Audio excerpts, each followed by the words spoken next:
Hey, welcome to the Two Dumbass Wood Shop. In today's episode, I'm actually building two of these smaller bookcases for our home. So stay with me as we go through the process. Desperado, sitting in a old Monte Carlo, a man whose heart is hollow. Hey, welcome back. I am building two of these bookcases for our house. We have some existing bookcases, but they're cheesy and we don't like them, and honestly they're probably going to get burnt and throw away when we're done. But wanted to build two new bookcases. I built a really big bookcase for my grandson, and my wife liked it so much she said, hey, I'd really like two of these small ones, can you do that? So what this is made out of is 3/4 inch plywood veneer, oak veneer. We'll stain this. You'll see that coming up in the episode. This veneer is stained. We've got one flexible shelf that can get moved up in the side, and I'll show you how to do that. But this veneer is oak trimmed, and then I've got some white oak that I'm cutting to 3/4 inch square and trimming out the front and any of the edges that would show from the plywood. So let's get into this as we progress through the steps to get this bookcase finished. So the first step on making these bookcases is to cut a 4x8 sheet of plywood. Now again, keep in mind I'm making two bookcases. If you were going to make one, you could use, if you could get a half sheet, that would be great. This plywood is oak veneer. Expensive stuff, but cheaper than solid hardwoods. We're going to rip that 4x8 sheet of plywood into 12-inch strips. So you see the three 12-inch strips here, and then I've got one more off to the side. Now keep in mind, the fourth strip you want to keep separate, or at least be able to identify it, because that's going to be the bookshelf. It should be a little narrower. Now that I've got these ripped, the next step here is to cut these into 30-inch lengths. Again, basically what we're going to be building is a box, 30 inches wide, 30 inches tall, and 12 inches deep. So let's get to cutting these 30 inches, and we'll go from there. As you see me cut these to 30 inches, the technique that I really like using is I will measure the first one, in this case measure it using a tape for 30 inches, and then I'll use that piece as my template to cut the other ones. That way, if I'm off a little bit, all of them are off a little bit and they're all off in the same direction, and I'm still going to have a square box here. Alright, the next step is on your sides. I want to have a shelf that goes up and down, a flexible shelf. So I want to drill in holes on the inside of both sides of the bookcase. So again, I'm making two of these, so I've got four sides.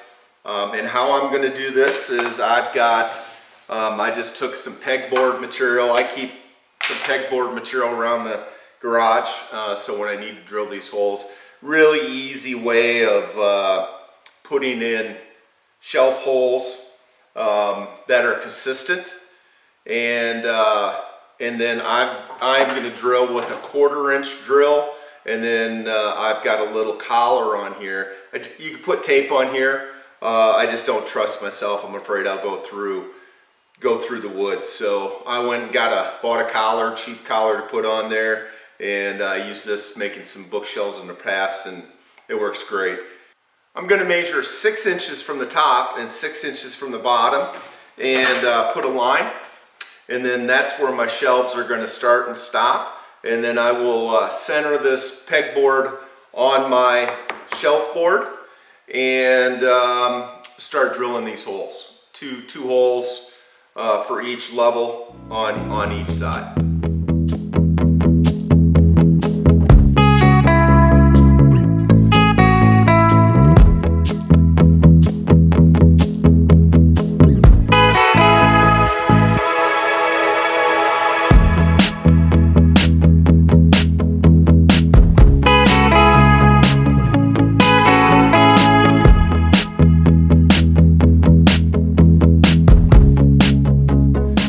welcome back.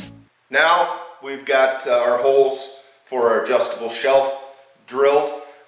You want to make sure that you're labeling these. Obviously the sides are easy to tell with the holes on them, but make sure that you're labeling it top and bottom.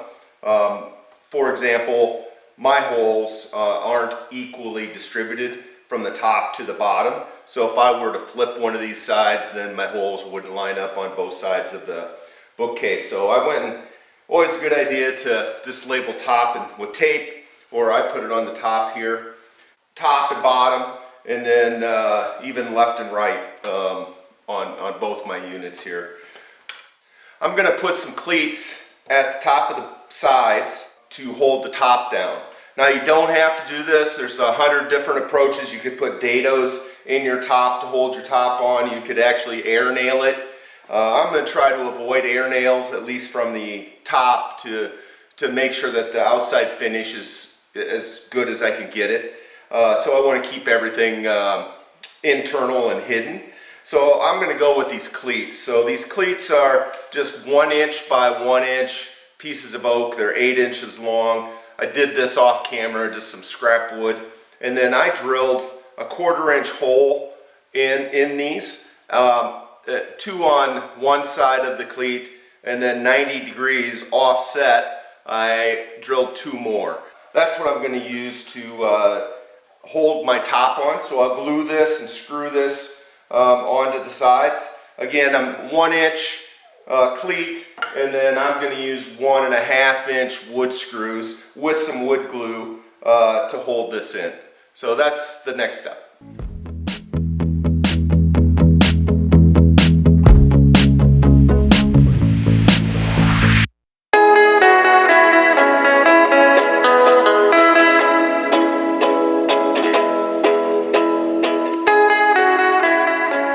Alright, now that we've got our top brackets on to hold our top on, I want to do a similar technique. Again, you could screw this from the outside, you could nail it from the outside, but again, I want the outside to be as clean as I possibly can when I stain it and finish it off with no imperfections. So I want to keep everything internal. So again, I'm using these cleats, and again, it's the same 8 inch by 1 inch by 1 inch cleat, and then I've got holes drilled in so I can screw it in into the side, and then also put screws in from the bottom to hold my bottom shelf in when I put that in place. So that should be really sturdy, really strong. And you might be wondering, well, geez, aren't you going to be able to see those? Well, I'm going to put, and you'll see this in the opening credits with the finished product, but I'm going to put a little template in the front here, a little template molding, if you will, at the top and the bottom, which will cover up these cleats and you won't be able to see them at all. So they should be invisible from the front, and should do their job. So, but anyway, what I've done is I've measured 1.25 inch from the bottom. Again, keep in mind I'm labeling everything, so bottom 1.25 inch, and this is 3/4 of 1 inch. So this is going to put me up from the bottom about 1.25 inches. It really doesn't matter where you want to put this, as long as the molding matches in front to cover it up. So my bottom shelf is going to be a little bit over 2 inches, 2.25 inches from the floor, and then the molding will cover that up and it'll look decorative. So anyway, that's what my line is. I'm going to glue this and screw it in, and we're done with this step. Okay, the next step is to put the bottom shelf, I'll call it the bottom permanent shelf, on the sides. Now I made a mistake earlier and I cut all my panels to 30 inches. This bottom shelf really should be 28.5 because it sits on the inside of the sides, and each one of these are 3/4 of an inch. So you got to take off 1.5 inches. So I apologize for that, but just cut this one of your 30-inch panels to 28.5, and then we are going to glue and screw it on similar to this, and we'll get that on, and then we'll move to the top.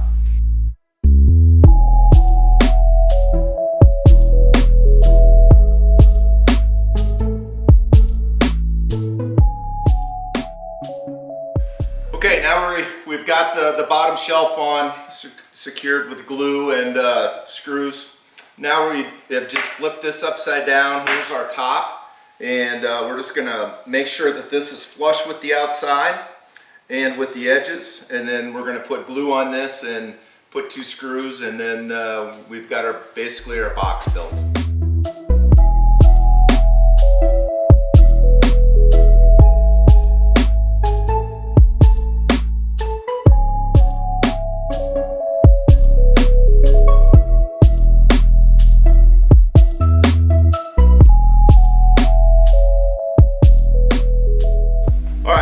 Give you a visual here. Again, we're basically just building a box. You can see that we've got our rails up here that we've attached to our cleats, the top and the sides. We're going to have a front piece of molding that goes across here, so you won't see. I talked about that earlier. And then you can see on the bottom ones, I've got the bottom shelf up just a couple inches from the base. And there will be molding that goes across here to cover this space and add some decoration. So just check for squareness. Even if it's not square, we will be able to square this up when we put the back on this using some 1/4-inch plywood. When we route, you'll see me rabbet this with my router, and then we'll put 1/4-inch plywood in there, and that'll really square it up. But I mean, this is really square right now, so pretty good shape. Okay, we've decided to do the staining, at least on the main box part of the bookcase now. It's just going to be a little easier before we put the trim on and the shelves and everything else. So what we're using, this is becoming our go-to stain now. We really like the color. Is a Min Wax, and it's Jacob Bean 2750 is the formula number.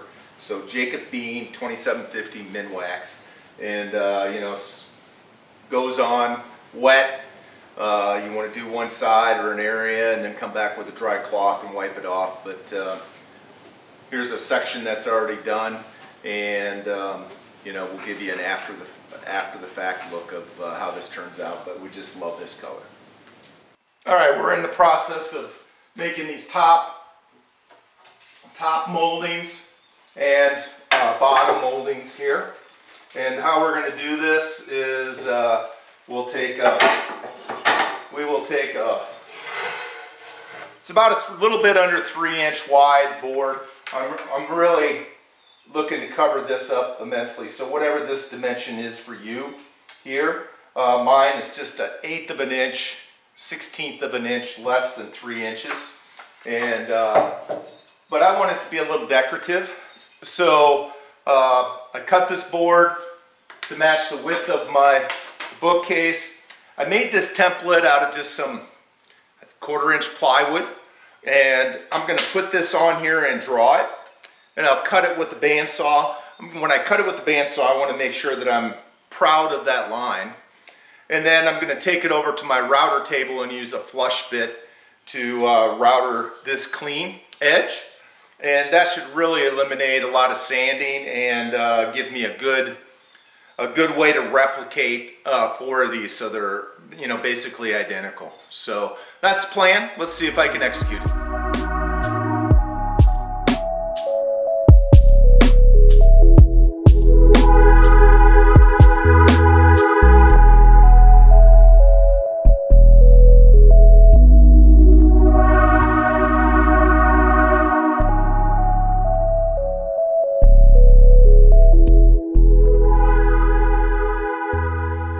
To attach these front moldings with 18 gauge 1-inch nails. I know I've been, you know, stating that I don't want to use the air nailer on this, but I really think it's the easiest, best, and be able to cover it up with some wood filler and whatnot. So that's the easy and best way to do this. and go from there. So you'll see some video here of me attaching these front moldings and then putting molding along here. And then on the edge of the top here, I've got 2 pieces of molding, one here and one on the left side. And this thing will be ready for polyurethane.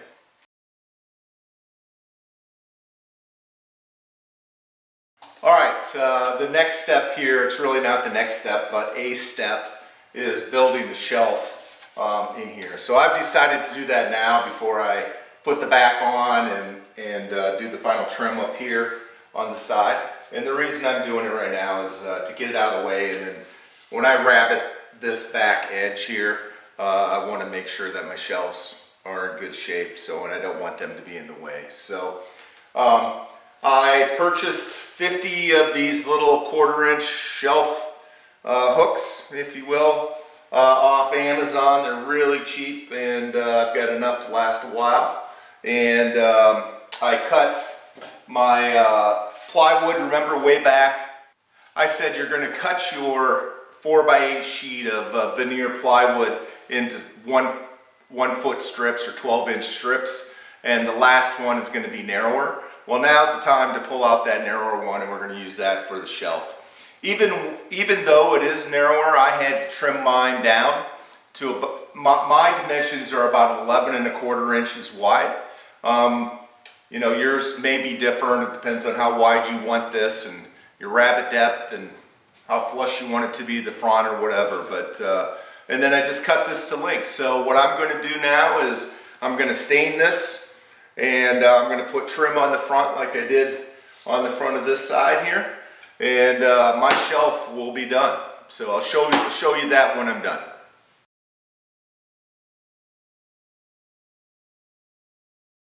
Next step is to cut a rabbet on the back side of these. And to do that, I'm using a router with a rabbeting bit. And I've just got, it's a little bit over, it's like 3/8 of an inch. I've got it lowered to 1/4 of an inch, which is perfect for the 1/4-inch plywood. You'll see me go around this and cut out this groove. Just want to try to hold this as perpendicular to the wood, so it's really easy to tip, and when it tips it will cut into the wood, and it's not what you want, but it's tough to do because you only got 3/4 of an inch to balance it on. But this turned out really well, and then I'm going to cut that plywood into the appropriate sized pieces. Sand off the edges so they're round and they fit into these round corners on here. And then, you know, we're at a stage where I can start polyurethaning this. And I'm going to polyurethane it before I put the back on, just to make it a little easier, and I can reach it with the brush and whatnot. And then kind of the last thing we'll do is put the back on and glue it and air nail it on. So we are getting really close. I am using Hellman's indoor-outdoor spar urethane, and it is in satin finish.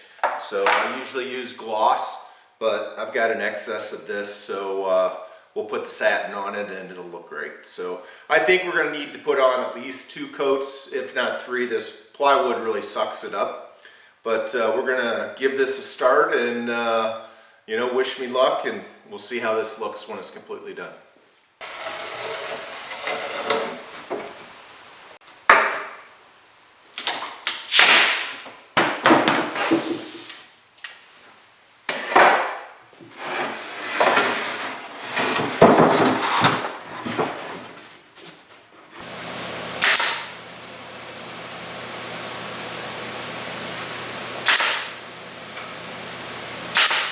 Okay, here she is in all her glory, finished and complete.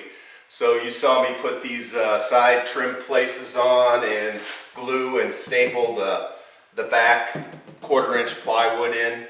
Of course, that's all been stained and polyurethaned, and man, I'm super happy with this. So pretty easy construction. I love this plywood veneer with the real wood trim.